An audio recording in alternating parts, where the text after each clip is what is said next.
इन्नल हम्दुलिल्लाह वस्सलातु वस्सलामु अला रसूलिल्लाह अम्मा बाद। क़ाल अल्लाह तबारक व तआला फ़िल क़ुरआनिल मजीद वल फ़ुरक़ानिल हमीद वल्लाहु जअल लकुम मिन बुयूतिकुम सकना व जअल लकुम मिन जुलूदिल अनआमि बुयूतन तस्तख़िफ़ूनहा यौम ज़ानिकुम व यौम इक़ामतिकुम। मोहतरम भाई, ये जो घर होता है ये अल्लाह की बहुत बड़ी नेमत होती है। अपना ज़ाती जो घर है ये अल्लाह की बड़ी नेमतों में से एक नेमत है। इसकी अहमियत किसी रेंट पर रहने वाले किराएदार बंदे से पूछिए कि महीना कितनी जल्दी हो जाता है। इसकी अहमियत जो टेंटों में रहते हैं, जो फुटपाथों पर सोते हैं, जो गलियों में रात गुजारते हैं, जो जंगलों में रातें गुजारते हैं, उनसे पूछें कि घर की कितनी अहमियत है।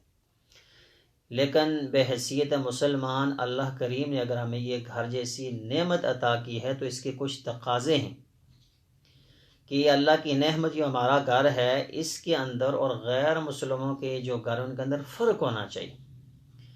लेकिन आज हमारे और उनके घरों में कोई फ़र्क नज़र नहीं आता। जिस तरह उनके घरों में दीवारें तस्वीरों से भरी हुई, इसी तरह हमारे घरों में तस्वीरों से दीवारें भरी हुई। जिस तरह उनके घरों में गाने बजाने, इसी तरह हमारे घरों में गाने बजाने। जिस तरह उनके घरों में फिल्में, ड्रामे, कॉमेडी थिएटर, कॉमेडी शो, बेहयाई, बुराई के हर ज़राए मौजूद होते हैं, इसी तरह आज हमारे घरों की सूरत हाल है। मोहतरम भाइयों, अल्लाह ने अगर ये नेमत दी है तो इसकी कदर करनी चाहिए। रसूलुल्लाह सल्लल्लाहु अलैहि वसल्लम से पूछा गया, हजूर निजात किस काम है? फरमाया तूबा लिमन मलक लिसानहु व सआ बैतहु व बका अला खतियती। खुशकिस्मती उस इंसान के लिए, खुशखबरी उस इंसान के लिए, जन्नत में तूबा नामी दरख्त उस इंसान के लिए लिमन मलक लिसानहु। पहली बात यह है कि उसने अपनी ज़बान को कंट्रोल कर लिया, ज़बान के ज़रिए कोई किसी किस्म की गलती या गुनाह न किया। मेरे हुज़ूर ने एक बड़ी शार्ट से हदीस बयान फरमाई, जो मुझे गारंटी दे दे कि अपनी जो है ज़बान को और अपनी शर्मगाह को गलत इस्तेमाल नहीं करूँगा, मैं नबी मोहम्मद करीम उसे जन्नत की गारंटी देता हूँ। फरमाया खुशकिस्मत वो इंसान जिसने अपनी ज़बान पर कंट्रोल कर लिया और जिसने अपने गुनाहों पर आंसू बहाए। फरमाया आंसू का कतरा बाद में ज़मीन पर गिरता है, अल्लाह गुनाह पहले माफ़ फरमा देते हैं। और फरमाया वह सहाबैतो, और वो भी खुशकिस्मत तरीन इंसान जो अपने घर में बैठा रहता है।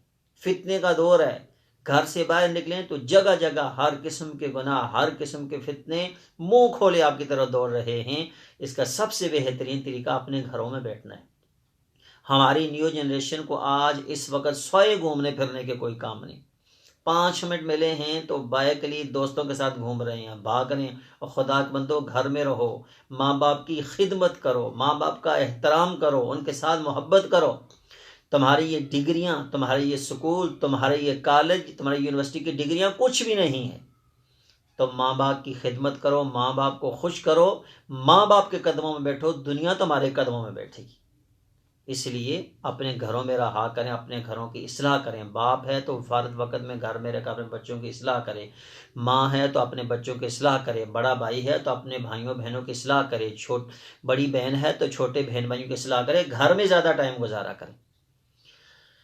अब हम चूँकि पूरे तो अपने घरों को इस्लाम में नहीं बना सकते, लेकिन चंद एक बातें हैं जो आपसे शेयर करनी है, इन पर अमल करके इंशाअल्लाह कुछ ना कुछ हमारे घरों का माहौल इस्लामी बन सके। फरमाया सबसे पहली बात यह है, जब भी अपने घर में दाखिल हो तो अस्सलामु अलैकुम व रहमतुल्लाहि व बरकातुहू कहा करें।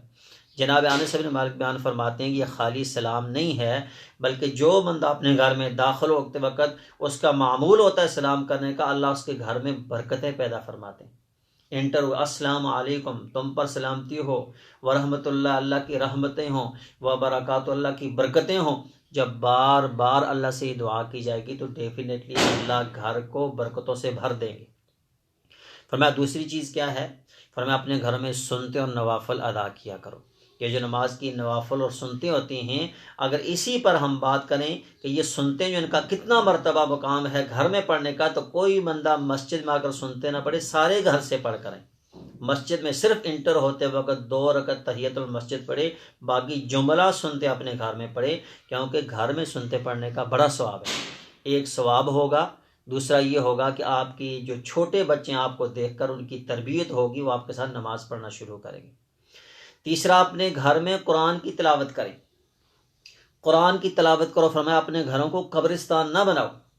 आज लोग परेशान हैं, आंवलों के पास जाते हैं, दमों वालों के पास जाते हैं, जादू टोने वालों के पास जाते हैं, घर में लड़ाई है, झगड़ा है। सबसे पहली बात यह है कि हम बेनमाज हैं, हमारे घर में कुरान की तिलावत नहीं है, हमारे घर में सुबह शाम के अज़कार नहीं हैं।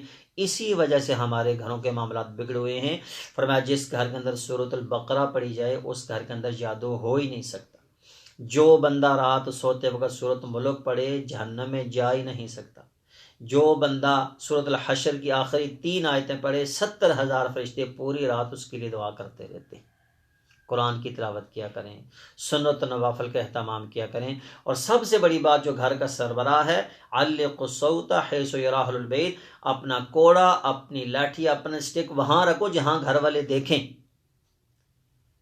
नवाब सदीक हसन खान रहमतुल्लाह अलैहि वाली भोपाल के जो नवाब थे, उनका इंतकाल हुआ, मलका ने आपसे निकाह किया। तो एक दिन आपके शागिर्द ने पूछा कि उस्ताद मोहतरम, ये दयूस लफ्ज़ आप पढ़ाते हैं कि दयूस दयूस दयूस जन्नत में नहीं जाएगा, ये दयूस होता क्या? फरमाया कल जब शाम की सैर के वक़्त मैं और मलका आलिया निकलेंगे, मुझसे उस वक़्त हमारी बग्गी रोक कर सवाल करना।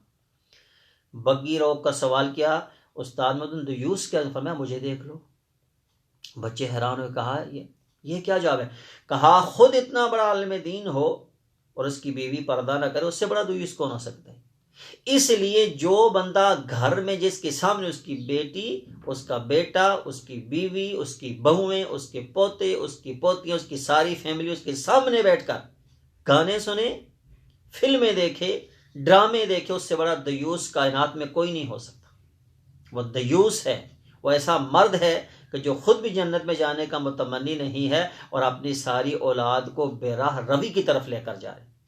कहाँ मर जाती हैं माँ बाप की गैरतें, कहाँ मर जाती हैं उन लोगों की शर्म व हया जिनके सामने उनके घर में सब कुछ होता है। अल्लाह करीम हमें ऐसी आजमाइशों से बचाए।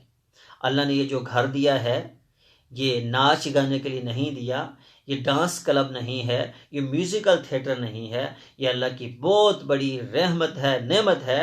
और अक्सर जगह में एक फारसी का एक शेर पढ़ा करता था, हमारे शेर में एक जगह लिखा होता कि दर असल मालक हर शे खुदा अस्त, ई अमानत चंद रोज नजद माँ अस्त। असल में हर चीज़ का मालिक रब है। ये घर जो तुम्हारे पास रब की अमानत है, इस अमानत में खयानत ना करो। इसके माहौल को इस्लामी बनाओ, इसके निज़ाम को इस्लामी बनाओ और इसको हलाल पैसों से तामीर करो। हमारे एक दोस्त कहा करते थे कि मैं हराम के पैसों से बहुत बड़ा घर बना लूं, रहें पीछे आने वाली नस्लें, हिसाब मुझे देना पड़े। हलाल पैसों से घर बनाओ, उसकी कदर करो, उसके अंदर आते जाते वक़्त सलाम को आम करो, नवाफिल का एहतमाम करो, कुरान की तिलावत करो। अल्लाह करीम हमारे घरों को इस्लामी बना दे। अल्लाह अहकमुल हाकिमीन हमें नमाजी बना दे। अल्लाह हमारी दुनिया भी बेहतर फरमा दे, अल्लाह हमारी आखिरत भी बेहतर फरमा दे। अस्सलामु अलैकुम व रहमतुल्लाहि व बरकातुहू।